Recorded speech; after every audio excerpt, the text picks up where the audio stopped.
Praise the Lord, Hallelujah. বৰ্তমান মই আমাৰ সৃষ্টিকৰ্তা ঈশ্বৰক ধন্যবাদ দিছোঁ। প্ৰভু যীশু খ্ৰীষ্টক ধন্যবাদ দিছোঁ। লগতে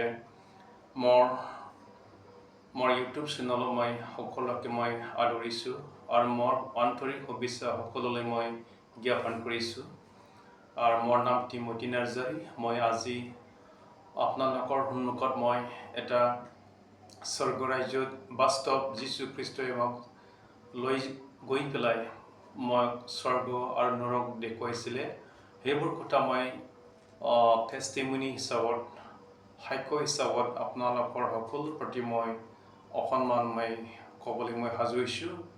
মই আগত বড়ো ভাষাত এটা ভিডিঅ' মই আপলোড কৰিছিলে। এতিয়া মই অসমীয়াত মই এটা আপলোড কৰিবলৈ মই ক'বলৈ সাজু হৈছোঁ।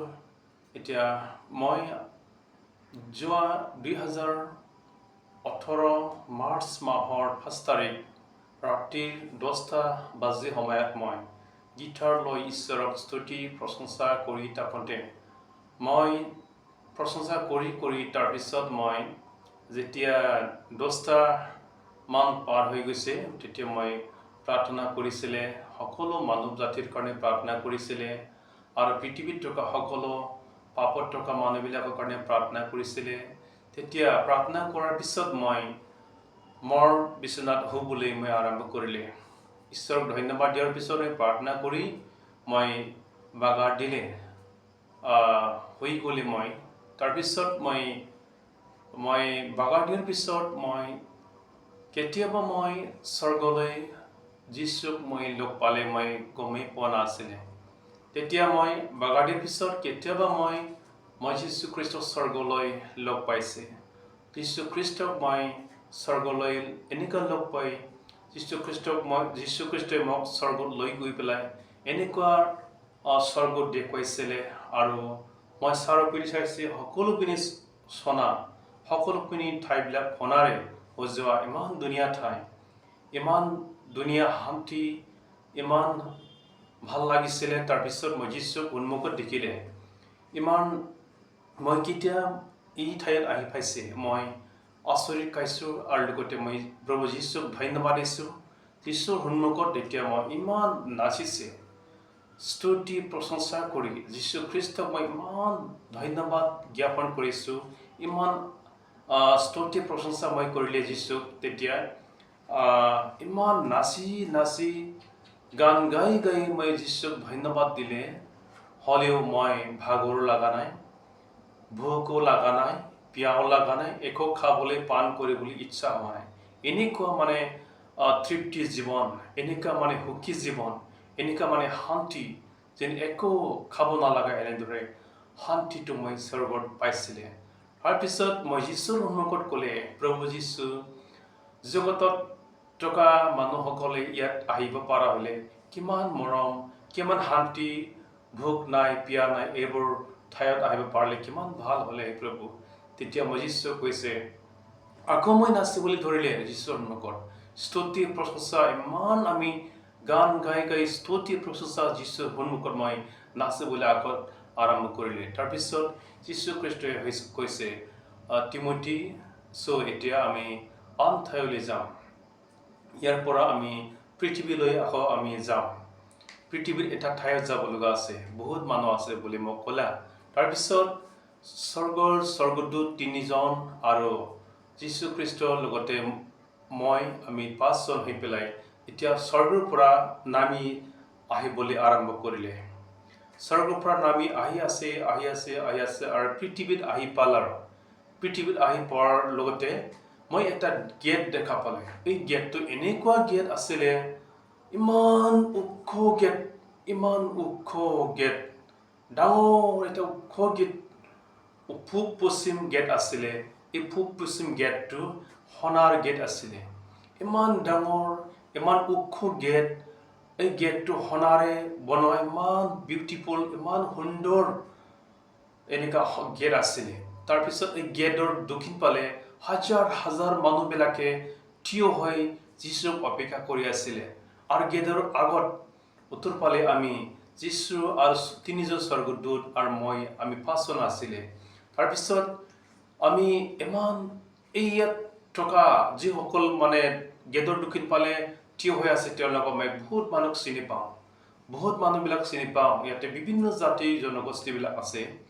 তেতিয়া এটা সৰ্বদূতৰ হাতত এটা জীৱন পুস্তক আছে, এটা বুক আছে। এই বুকটো মেলাই পেলাই ইয়াত যিসকলৰ নাম আছে, এই জীৱন পুস্তকত যিসকলৰ নাম আছে, ইয়াত নাম থকা সকলোকে স্বৰ্গদূতে প্ৰধান স্বৰ্গদূতে মাতিলে তোৰ নামটো মাতাৰ লগে লগে এই গেট সন্মুখেদি আহি পেলাই ভিতৰত আহিছোঁ। এইটো হৈছে একে স্বৰ্গত অহা ৰাস্তা। যিসকলকে যিজনক মাতিছে তেওঁলোকে ফটাফট এই গেট পিনি আহি সোমালে। তাৰপিছত ফটাফট সকলোকে যিবিলাকো মাতিছে সকলোৱে সোমাই মানে শেষত মানে গেটটো বন্ধ হৈ গৈছে। তাৰপিছত এতিয়াতো যিবিলাকে সোমাব লগা আছে তেওঁলোকে সকলোৱে সোমাইছে। এতিয়া যিবিলাক সোমাব পৰা নাই, যিবিলাকে সোমাব পৰা নাই তেওঁলোকৰ নামটো ইয়াত নাই বুলি আমি গম পাইছোঁ, সেইকাৰণে তেওঁলোকে আহিব পৰা নাই। তেতিয়া গেটখন স্বৰ্গৰ গেটটো মানে বন্ধ হৈ গৈছে। স্বৰ্গৰ গেটটো বন্ধ হৈ পেলাই এতিয়া ইহঁতলোকে আহিব বিচাৰিলেও নাপাৰিলে। তেতিয়া যীশুৱে ক'লে হৈছে, এতিয়া সকলো কামটো হৈছে। আমি তিমোথী এতিয়া আমি স্বৰ্গলৈ আকৌ উভতি যাম। তাৰপিছত এনেকুৱা যীশুৱে কোৱাৰ পিছত যীশু ক'লে, প্ৰভু এওঁলোকে যিমান আছে, এই মানুহবিলাকে যিমান আছে এওঁলোকেও স্বৰ্গত যাব লাগে নহয় প্ৰভু। যীশুক মই ক'লে ইয়াত যিমান মানুহ আছে এই সকলোৰ মাজত মই বহুত মানুহজনক মই চিনি পাওঁ প্ৰভু বুলি মই যীশুক কৈছে। তেতিয়া প্ৰভু এওঁলোকক কি আপুনি সোমাব নিদিব নেকি? নাইবা এওঁলোকে কেনেকুৱা হ'ব তেওঁলোকৰ প্ৰাণটো? এওঁলোককো আমি স্বৰ্গলৈ আনিব লাগে বুলি মই যীশুক অনুৰোধ কৰিছিলে। তেতিয়া যীশুৱে কৈছে এওঁলোকৰ কাৰণে এতিয়া সময় নাই বুলি কৈছে দেই। এওঁলোকৰ কাৰণে পৰিত্ৰাণ দিবলৈ, এওঁলোকক বচাবলৈ এতিয়া সময় নাই। যীশু এনেকুৱা মোক কোৱাৰ কাৰণে তাৰপিছত মই ভাবিলোঁ, প্ৰভু এওঁলোকে এতিয়া থাকি যাব প্ৰভু। এওঁলোকে এতিয়া গেটত স্বৰ্গলৈ সোমাবলৈ এতিয়া নোপোৱা হৈছে। মই বহুত দুখ লাগিছে প্ৰভু। ইমান মানুহ আছিলে, হাজাৰ একদম বহুত লাখ মানুহ তাতে আছিলে, কিন্তু তেওঁলোকে সোমাব নাপাৰিলে। মোৰ মনত বহুত দুখ লাগি ক'লে, প্ৰভু তেওঁলোকে কি হ'ব? তেতিয়া আকৌ যীশুৱে ক'লে, তিমোথী এতিয়া আমি স্বৰ্গলৈ আকৌ যাব লাগে। তেতিয়া আকৌ মই দ্বিতীয়বাৰ আমি ক'লে, প্ৰভু এওঁলোকক আমি লৈ যাবলৈ বহুত আশা কৰিছোঁ প্ৰভু। এওঁলোককে বচাব লাগে প্ৰভু। এওঁলোকে থাকি যাব নহয় প্ৰভু। এওঁলোককে বচাব লাগে বুলি মই যীশুক কৈছে। তেতিয়া যীশুৱে একো কোৱা নাই। আৰু তৃতীয়বাৰত যীশুৱে আকৌ ক'লে, তিমোথী এতিয়া আমি আমাৰ স্বৰ্গলৈ আকৌ আমি যাব লাগে, যাবলৈ সময় হৈছে। এইবোৰ আকৌ তৃতীয়বাৰ যীশুৱে কোৱাতে মই আকৌ ক'লে, প্ৰভু এওঁলোকে কি আপুনি ইহঁতক নাবচাব নেকি? কি আপুনি এইবিলাক ইহঁতক সোমাব নিদিব নেকি প্ৰভু বুলি মই তৃতীয়বাৰ ক'লে। তাৰপিছত যীশুৱে এওঁলোকৰ কাৰণে সময় নাই বুলি কৈছে। তাৰপিছত এতিয়া আমি এতিয়া ঘূৰিবলৈ আৰম্ভ কৰোঁতে এওঁলোকে যীশুৰ সন্মুখত এনেকুৱা কৈছে, প্ৰভু বুলি তেওঁলোকে মাতিছে। প্ৰভু যীশু, আমি জগতত তহঁতে আপোনাক আমি ধন্যবাদ দিছিলে, আপোনাক আমি স্তুতি কৰিছিলে, আপোনাৰ নামত আমি দান দক্ষিণা দিছিলে, আপোনাক আমি সন্মান দিছিলে, কেলে আপুনি আমাক সোমাব নিদিলে? সেইবোৰ কথা যীশুক ক'লে। তেতিয়া যীশু সিহঁতক এখন উত্তৰ নিদিলে। আৰু দ্বিতীয়তে আকৌ ক'লে, সিহঁতে যীশুক একেবাৰে নিন্দা ক'লে। যীশুক নিন্দা কৰিছে। যীশুক এই ক্ৰুচত নিন্দা কৰাৰ দৰে এওঁলোকে যীশুক নিন্দা কৰিছে। আৰু নিন্দা কৰাৰ কাৰণে যীশুৱে এটা হাত দাঙি পেলাই দাঙি দিয়াৰ লগতে ইমান অন্ধকাৰ হৈ গৈছে। লাখ মানুহবিলাকে চিঙৰি এফালেৰ পৰা সিফালে, সিফালেৰ পৰা সেইফালে এনেকুৱা হৈ একদম চিঙৰি আছে। কোনো পোহৰ নাই, এটাও পোহৰ নোহোৱা হৈ গৈছে। ইমান অন্ধকাৰত তেওঁলোকে চিঙৰি কান্দি থাকিব লগা হৈছে। এই গেটৰ গেট সন্মুখত আমি পোহৰত আছোঁ। গেটৰ দক্ষিণ পিলি এইফালে একেবাৰে অন্ধকাৰ হৈছে। আচৰিত কথা দেই মোৰ ভাই ভনীসকল, চাওকচোন ঈশ্বৰে কেনেকুৱা কৰিব পাৰে। আৰু তাৰপিছত আমি সুন্দৰকৈ আমি এতিয়া উভতি আমি গৈ আছে স্বৰ্গলৈ। আকৌ গৈ আমি স্বৰ্গ গৈ পালে আৰু আমি চালে সিপিনে সিপিনেও চাইলে সিপিনেও সোণাৰে সজোৱা, সকলো সোণাৰে সজোৱা ঠাই, ইমান ধুনীয়া ঠাই। ৱালবিলাকে চব সোণাৰে বনোৱা ৱাল, আৰু ফ্ল'ৰবিলাকে চব সোণাৰে হীৰাৰে বনোৱা, ডায়মণ্ডেৰে বনোৱা এটা ধুনীয়া এটা ঠাই, ইমান ভাল দেখিছোঁ। তাৰপিছত চাৰিওপিনে ইমান হাজাৰ মানুহ থাকিব পৰা এনেকুৱা, লাখ মানুহ থাকিব পৰা এনেকুৱা ঠাই, সুন্দৰ স্বৰ্গ ৰাজ্যক মই যিশ্বৰে মোক লৈ গৈছে। আমি বহুত খুচি, বহুত সুখী জীৱন পাইছে। তাৰপিছত মই আকৌ যে দেখা পাল যে এটা ফুলডালবিলাকে ইমান কথা পাতিব পৰাৰ দৰে, এনেকুৱা ধুনীয়া এই ফুলটো আমি জগতত আমি এনেকুৱা দেখা নাই কেতিয়াও। ইমান ধুনীয়া ফুলবিলাক আছে, সেইবিলাক যেন মানুহৰ লগত কথা পাতিব পৰাৰ দৰে এনেকুৱা আমি দেখিছিলে।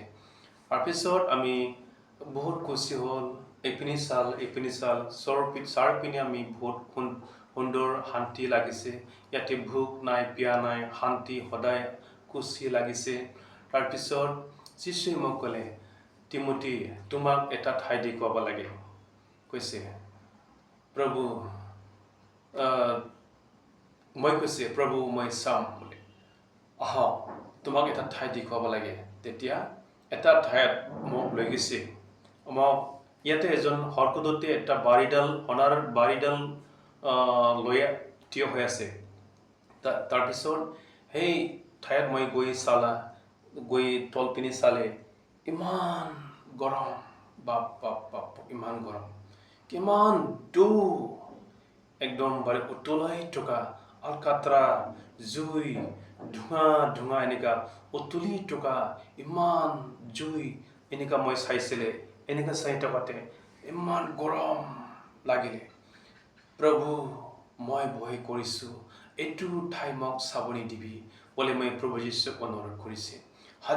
হাজাৰ মানুহ চিঙৰি আছে, উতলাই থকা আলকাত্ৰা, জুই, ধোঁৱাৰে ইয়াতে একদমবাৰে গন্ধক তাতে মানুহবিলাকে চিঙৰি আছে। অকণমান মই চাওঁতে ইমান গৰম লাগিলে। মই ভয় কৰি, প্ৰভু, এইটো ঠাই মোক চাব নিদিব বুলি মই যীশুক অনুৰোধ কৰিছে। যীশুৱে কৈছে মোক, তুমি যদি চাবলৈ ভয় লাগে আহক বুলি মোক ক'লে। তেতিয়া মই আহিলে আৰু ঈশ্বৰৰ সন্মুখত মই আকৌ যীশুৱে মোৰ লগত কথা পাতিলে। মই দুটা গীৰ্জা দেখা পালোঁ। তাৰপিছত দুটা গীৰ্জাটো আমাৰ বঙাইগাঁও এৰিয়াৰে হয়। দুটা গীৰ্জাটো আমি দেখা পালে। আৰু তাৰপিছত মই ইমান ধুনীয়া, এই স্বৰ্গৰ পৰা মই পৃথিৱীত আকৌ যাবলৈ মন নোহোৱাৰ নিচিনা, ইয়াতে সদায় আমি থাকিবলৈ পাম নেকি, ঈশ্বৰৰ লগত সদায় আমি থাকিবলৈ পাব নেকি, মই এনেকুৱা ভাল লাগিছে, এনেকুৱা আনন্দ লাগিছে, ইমান ভাল লাগিছে। তাৰপিছত ইয়াতে কোনো সূৰ্য চন্দ্ৰ কোনো লাইটৰ পোহৰ নাই। যীশু খ্ৰীষ্টৰ মহিমায়ে তাতে ইমান পোহৰ দি আছে। ইয়াতে কোনো লাইটৰ কিবা এটা প্ৰয়োজন নাই। একদমবাৰে আচৰিত এটা পোহৰ আমি এইটো দেখিছে। আচৰিত পোহৰ, যীশু খ্ৰীষ্টৰ মৰম, তেওঁৰ মহিমাই তাতে পোহৰ দিছে। মোৰ প্ৰিয় ভাই ভনীসকল, যীশু খ্ৰীষ্টৰ স্বৰ্গ ৰাজ্যত আমাক লৈ পেলাই দেখুৱাইছে। তাৰপিছত এই সকলোকে দেখুৱাই পেলাই মই কৈছোঁ, প্ৰভু, এই জগতৰ মানুহবিলাকৰ তোমাৰ ৰাজ্যত আহিব পাৰিলে কিমান ভাল আছিল বোলে। জগতত বহুত মানুহ থাকি গৈছে বুলি মই কোৱাতে, জগতত বহুত মানুহবিলাকক মই স্বৰ্গৰ পৰা পৃথিৱীত থকা মানুহবিলাকক মই চবকে দেখা পালে। তাৰপিছত মই আকৌ আনন্দ লাগিলে, ইহঁতে নিশ্চয় এদিন আহিব পাৰিব নেকি বুলি ভাবিছিলোঁ মই। তাৰপিছত এনেকুৱা হৈছে, মোৰ প্ৰিয় ভাই ভনীসকল, মই এটা বাইবেল পঢ়ি দিম দেই, এইটো পঢ়ি শুনাব লাগে। তাৰপিছত এইটো শেষ হৈছে। প্ৰকাশিত বাক্য 21 অধ্যায় 22 পদৰ পৰা 27লৈকে পঢ়িম ইয়াতে।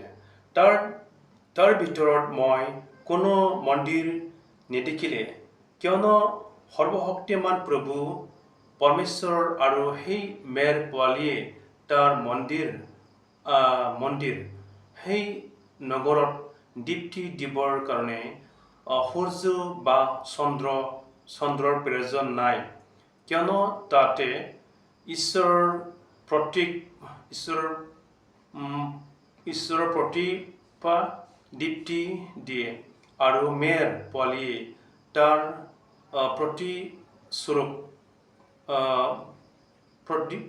স্বৰূপ আৰু প্ৰতিবিলাকে সেই দীপ্তিৰ অহা যোৱা কৰিব আৰু পৃথিৱীৰ ৰাজাসকলে নিজৰ প্ৰতাপ তাৰ ভিতৰলৈ আনে। তাৰ দুৱাৰবোৰ দিনতে কেতিয়াও বন্ধ নহ'ব, কিয়নো তাত ৰাতি নহ'ব আৰু যিবিলাকৰ প্ৰতাপ আৰু মৰ্যাদা আৰু ভিতৰলৈ আনিব আৰু কোনো অশুচি বস্তু বা ঘিনলগীয়া কৰ্ম কৰা আৰু মিছা কথা কোৱা কোনেও তাৰ ভিতৰত কেতিয়াও নোসোমাব। কেৱল যিবিলাকৰ নাম সেই মেৰ পোৱালীৰ জীৱন পুস্তকত লিখা আছে তেওঁবিলাকেহে সোমাব। Praise the lord. যিবিলাকৰ নামটো জীৱন পুস্তকত লিখিছে তেওঁলোকেহে তাতে সোমাব। ইয়াতে ৰাতি নহ'ব, সদায় পোহৰ হৈ থাকিব। ইয়াতে সদায় দুৱাৰবোৰ বন্ধ নহ'ব, সদায় কালৈকে হাজাৰ বছৰলৈকে এইটো অপেন থাকিব। তাতে ৰাতি নহ'ব, তাতে কোনো ক্লেশ দুখ তাতে নহ'ব, সদায় শান্তি আনন্দ মৰম চেনেহ এনেকুৱা হৈ থাকিব। মোৰ প্ৰিয় ভাই ভনীসকল, আমি স্বৰ্গ ৰাজ্যত যাবলৈ হ'লে আমাৰ নামটো জীৱন পুস্তকত আমি লিখি থোৱা হ'ব লাগে। ইয়াতে এনেকুৱা আনন্দ খুচি আমি পাবলৈ হ'লে এতিয়াই আমি প্ৰস্তুত কৰিব লাগে। আৰু ইয়াতে কোনো মিছলীয়া আৰু ঘিনলগীয়া আৰু কোনো অশুচিবিলাকে তাতে প্ৰৱেশ নহ'ব বুলি কৈছে।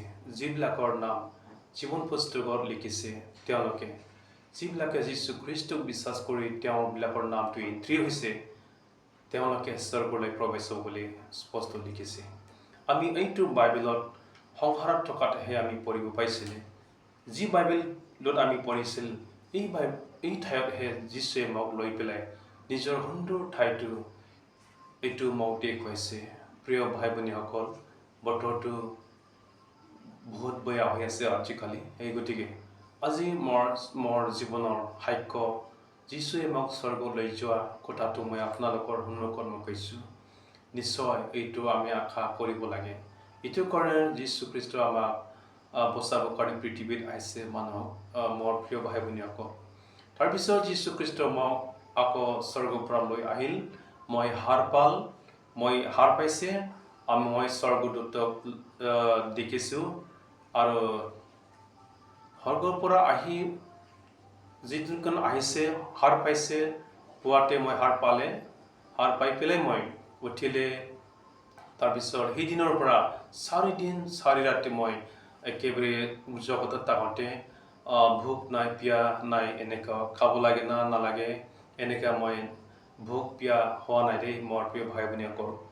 তাৰপিছতহে মই ইচ্ছা মতন খাবলৈ পৰা ভাত পানী খাব ইচ্ছা হৈছে। এই সময়টো আমাৰ জীৱনৰ স্বৰ্গ ৰাজ্যত যাবলৈ কাৰণে প্ৰস্তুত হ'ব লাগে। স্বৰ্গত দুখ নাই, কষ্ট নাই, সদায় শান্তি মৰম মিলা প্ৰীতি আনন্দ খুচি। জগতত হ'লে কিমান কষ্ট, বেমাৰ আজাৰ, জগতত কিমান কষ্ট, মাৰপিট যুদ্ধ, কিন্তু স্বৰ্গৰ হ'লে শান্তি, আমি যীশু খ্ৰীষ্টৰ লগত আমি থাকিবলৈ পাৰিব। গতিকে মই যীশু খ্ৰীষ্টৰ যে 2000 1 তাৰিখ মাৰ্চ মাহৰ ৰাতিত মোক স্বৰ্গলৈ লৈ গৈছিলে। বহুত কথা মোক দেখুৱাইছে। তাৰপিছত মই লৈ আহিছে। যিশুৱে স্বৰ্গতে মোক কৈছে যে তুমি যোৱা, এইবোৰ কথা তুমি পৃথিৱীত থকা মানুহসকলক তুমি ক'বা। যিসকল শুনিব তেওঁলোকে আশীৰ্বাদ পাব বুলি কৈছে। এইটোৰ কাৰণে মই মানুহবিলাকক, বড়ো মানুহবিলাকক বড়ো ভাষাৰে, বেলেগ জাতিবিলাক বেলেগ নিজৰ নিজৰ ভাষাত মই এই কথাটো ক'বলৈ মন হৈছে কাৰণে এই অসমীয়াত মই আজি এই টেষ্টিমনি সাক্ষ্যটো, জীৱন সাক্ষ্যটো মই ক'বলৈ বাধ্যতা হৈছে দেই মোৰ প্ৰিয় ভাই ভনীসকল। ঈশ্বৰে আপোনালোক সকলোকে যথেষ্ট আশীৰ্বাদ দান কৰক। যিসকল এই বাক্যটো শুনিছে, ঈশ্বৰে আপোনালোকক যথেষ্ট ব্লেছ কৰিব। ধন্যবাদ সকলোকে। ঈশ্বৰে আশীৰ্বাদ কৰক। নমস্কাৰ।